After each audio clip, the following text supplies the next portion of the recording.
Brethren, I am grateful to be with you tonight. Irmãos, sinto-me grato por estar com vocês hoje e sinto-me humilde pelo que conheço de seu fiel serviço prestado ao sacerdócio. Falo a vocês hoje sobre a diligência no serviço do Senhor. Algumas experiências que tive recentemente me levaram a escolher este tema.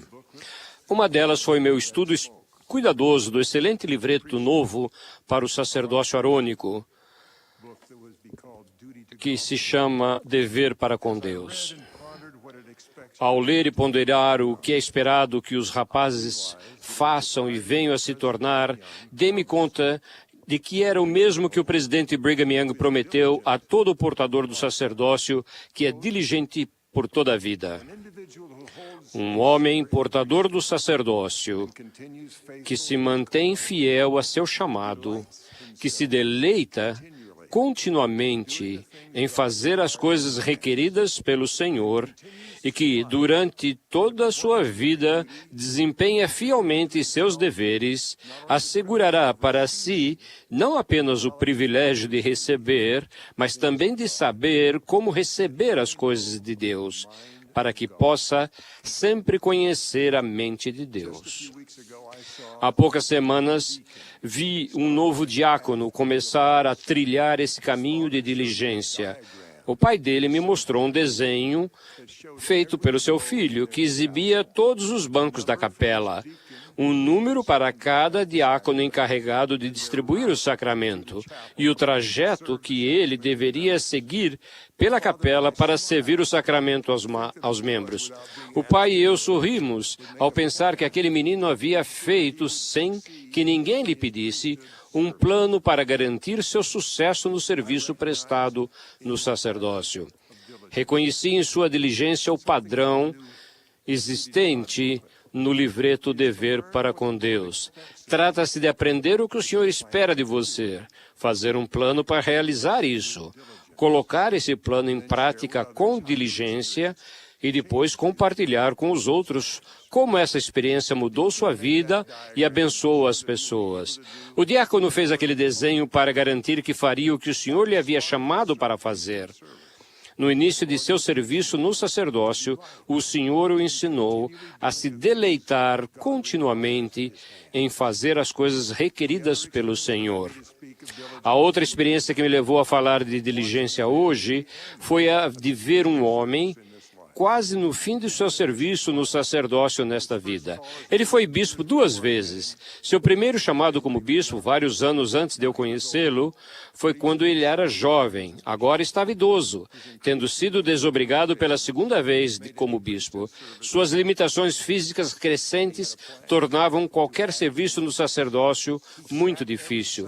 Mas ele tinha um plano para agir com diligência. Todos os domingos em que conseguia ir à igreja, sentava-se no banco próximo à porta, por onde a maioria das pessoas entrava para a reunião sacramental. Chegava bem cedo para garantir que o lugar estaria vago.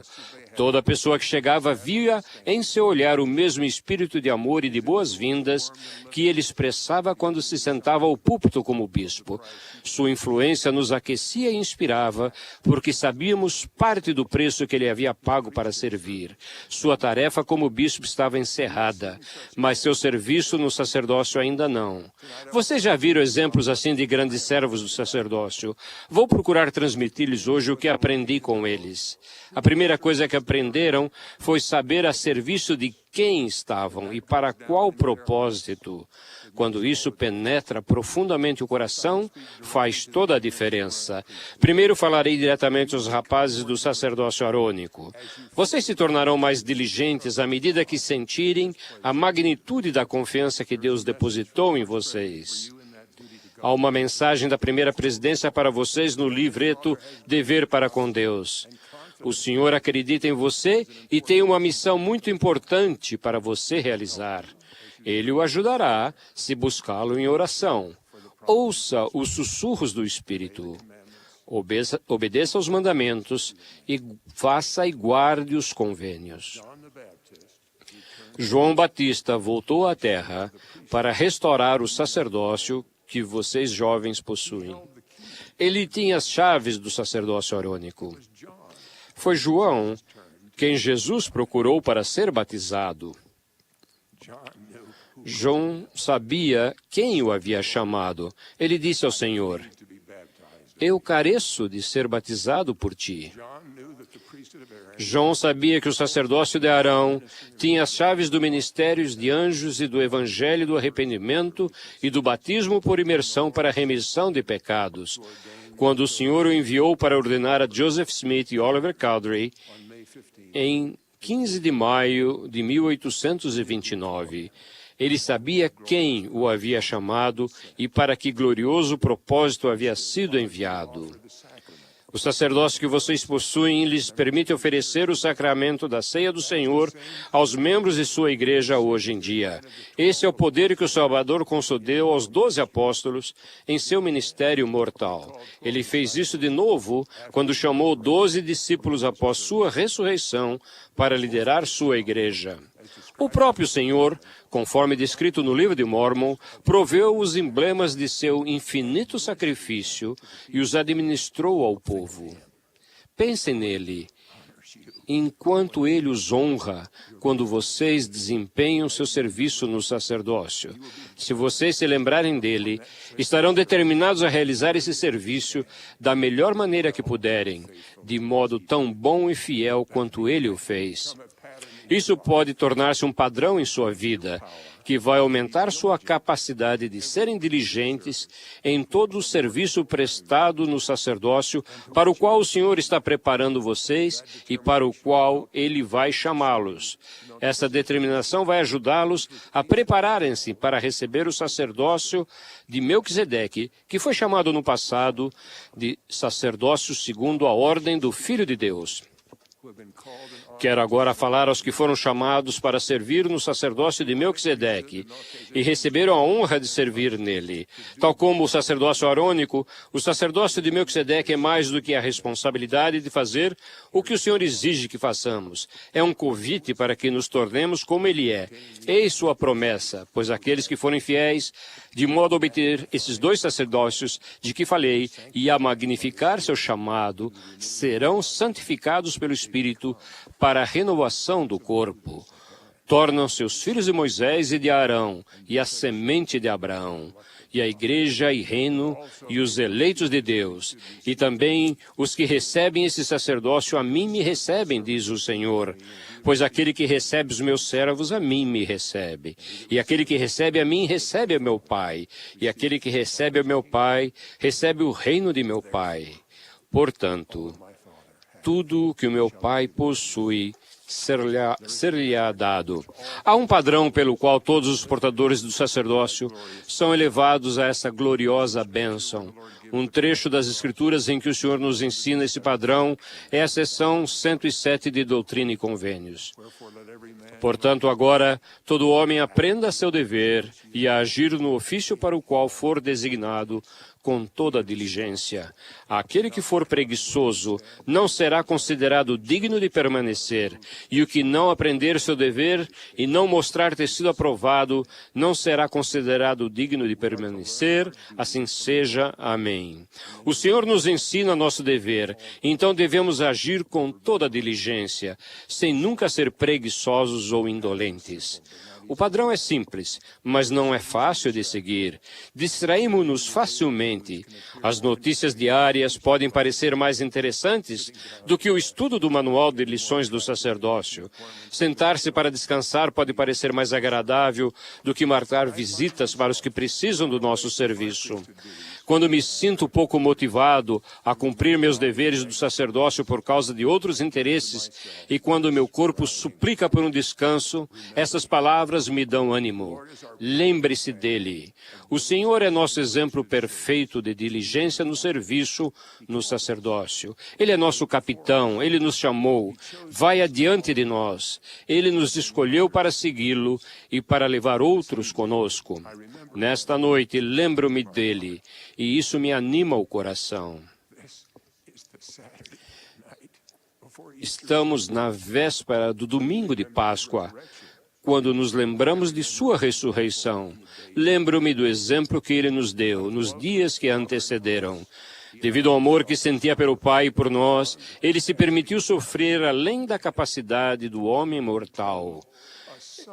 Ele nos contou um pouco a respeito do sacrifício infinito que foi exigido dele. Pois eis que eu, Deus, sofri essas coisas por todos, para que não precisem sofrer, caso se arrependam. Mas se não se arrependerem, terão que sofrer assim como eu sofri. Sofrimento que fez com que eu, Deus, o mais grandioso de todos, tremesse de dor e sangrasse por todos os poros, e sofresse tanto no corpo como no espírito, e desejasse não ter de beber a amarga taça e recuar. Todavia, glória seja para o Pai. Eu bebi e terminei meus preparativos para os filhos dos homens. Da cruz do Calvário, o Salvador anunciou: está consumado. Então seu espírito deixou seu corpo e seus restos mortais foram carinhosamente colocados em um sepulcro. Ele nos ensinou uma lição por meio do que fez durante 3 dias no mundo espiritual, antes de sua ressurreição, e da qual eu me lembro sempre que me sinto tentado a achar que terminei uma tarefa árdua a serviço dele. E que mereço um descanso. O exemplo do Salvador me dá coragem para prosseguir com firmeza. Seus labores na mortalidade haviam terminado, mas ele foi para o mundo espiritual decidido a dar continuidade à sua gloriosa obra de salvar homens. Organizou o trabalho dos espíritos fiéis, de resgatar aqueles que ainda viriam a partilhar da misericórdia que se tornou possível graças a seu sacrifício expiatório. Mas eis que, na seção 38 diz: mas eis que, dentre os justos, organizou suas forças e designou mensageiros, revestidos de poder e autoridade, e comissionou-os para levar a luz do Evangelho aos que estavam nas trevas, sim, a todos os espíritos dos homens, e assim foi o Evangelho pregado aos mortos. E os mensageiros escolhidos foram anunciar o dia aceitável do Senhor e proclamar liberdade aos cativos que estavam presos, sim, a todos os que se arrependessem de seus pecados e recebessem o Evangelho. Sempre que nos lembramos dele, torna-se mais fácil resistir à tentação de querer descansar de nossos labores no sacerdócio. Precisamos lembrar-nos dele hoje, e por isso estamos aqui, para aprender nossos deveres, determinados a fazer o que nos comprometemos a fazer por convênio com toda diligência. E graças a seu exemplo, vamos perseverar até o fim nas tarefas que ele nos der nesta vida, e nos comprometer a fazer a vontade de seu Pai, para sempre. Como ele fez e como faz. Esta é a igreja do Senhor. Ele nos chamou e confiou em nós, a despeito das fraquezas que ele sabia que tínhamos. Ele sabia das provações que iríamos enfrentar. Por meio de serviço fiel e por meio de sua expiação, podemos aprender a querer o que ele quer e a ser o que precisamos ser, para abençoar as pessoas que servimos em nome dele. Se o servimos por tempo suficiente com diligência, seremos mudados. Podemos tornar-nos cada vez mais semelhante a ele. Veja a prova desse milagre na vida de seus servos. Vi isso há poucas semanas na sala de um fiel portador do sacerdócio. Eu o conheci como diácono, como pai, como bispo e como membro da presidência de uma estaca. Observei por décadas sua diligência em servir aos filhos de Deus com seu sacerdócio. A família estava reunida ao seu redor na sala de estar. Ele sorria, usando terno e gravata. Fiquei surpreso, porque tinha ido visitá-lo por terem me informado que ele passava por um doloroso tratamento médico que ainda não o havia curado. Ele me cumprimentou como deve ter feito com centenas de outros que o visitaram antes de mim. Eu tinha ido ajudá-lo nas provações que enfrentava, mas como frequentemente acontece no serviço do sacerdócio, eu fui ajudado e aprendi.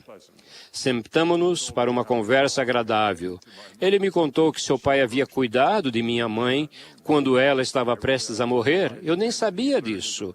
Dei-me conta então de que ele havia aprendido desde menino com seu pai a prestar socorro. Esse pensamento me fez sentir-me grato pelas vezes em que eu levara meus filhos pequenos comigo nas visitas do sacerdócio para consolar e abençoar. Após alguns minutos, ele perguntou serenamente: seria adequado se eu lhe pedisse uma bênção? Seu antigo presidente destaca, com quem ele havia servido por anos, ungiu-lhe a cabeça com óleo consagrado pelo poder do sacerdócio de Melquisedeque. Quando selei a bênção com promessas, o Espírito Santo me mostrou pelo menos parte do que o Senhor havia feito por aquele fiel portador do sacerdócio. Ele estava limpo, seus pecados tinham sido lavados, sua natureza tinha sido mudada, de modo que ele queria o que o Salvador queria. Ele não temia a morte. O desejo de seu coração era viver para prestar serviço à sua família e a outros filhos do Pai Celestial que precisava dele. Saí da casa dele à noite, sentindo-me grato por haver testemunhado a bondade do Senhor para com seus servos do sacerdócio infalivelmente diligentes. Ele muda o coração deles para que queiram o que ele quer e ajam como ele agiria. Encerro agora com o seguinte conselho para os servos do Senhor do sacerdócio: ponderem profunda e diligentemente as Escrituras e as palavras dos profetas vivos. Perseverem em oração para que o Espírito Santo lhes revele a natureza de Deus, o Pai, e de seu Filho amado. Supliquem para que o Espírito lhes mostre o que o Senhor deseja que façam. Planejem fazê-lo. Prometam-lhe que obedecerão. Ajam com determinação até terem feito o que ele pediu. E depois orem para agradecer pela oportunidade de servir e para saber o que fazer em seguida. Testifico-lhes que nosso Pai Celestial e Jesus Cristo vivem. Eles são seres ressuscitados e glorificados que nos amam e zelam por nós. As chaves do sacerdócio foram restauradas por mensageiros celestes ao profeta Joseph Smith e foram passadas numa linha ininterrupta até o presidente Thomas S. Monson. Cada um dos apóstolos vivos possui essas chaves. Deixo com vocês minha bênção para que possam vir a sentir, pelo Espírito, a magnitude da confiança e das promessas que receberam como servos ordenados ao sacerdócio na verdadeira Igreja do Senhor. No sagrado nome de Jesus Cristo. Amém.